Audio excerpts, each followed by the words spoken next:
Nandito po kami sa tabi ng dagat. Hindi pa kasi ano dito, oh, ang gaganda dito.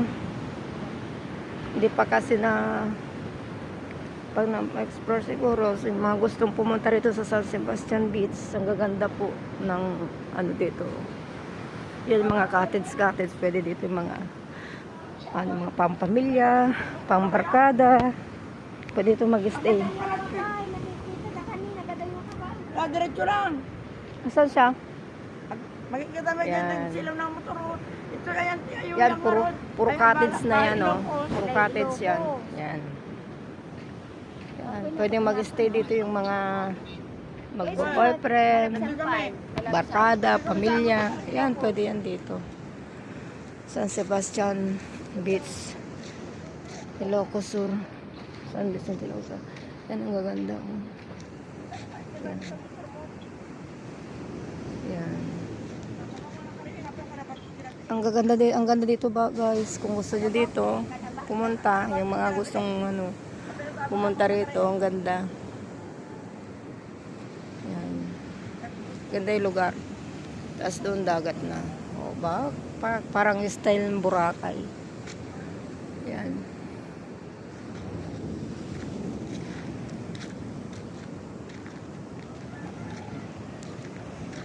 Yan yung mga turista galing Manila. Yan po yung mga turista galing Manila. Yan. Kung sino may gustong pumunta rito. Yan, gusto. O, isko. Apa yung kanabarta? Kenapa kamu nggak cuma? Doon, diyan kami kani. Tara, dito. Kani, lahat po gawin lang sana. Dito guys, dito. Oh, yan.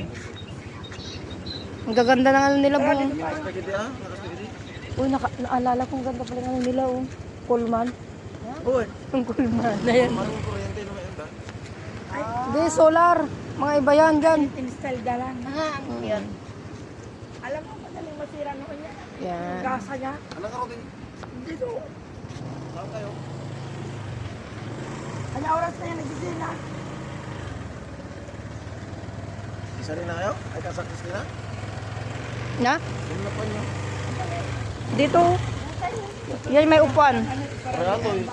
Ito maganda rin to, yun. Ha? At parang haunted house sa gabi. Bagin kanya ato dito ha. Kapsat lang lang dyan para ilo po. Ayan, oh, oh, yan. San Sebastian Beach House. Oo nga, ano. Ito rin, oh. Oh. Magkakapatid pala. Yan guys, kung sino may gusto dito pumunta, pwede mag-stay. Mga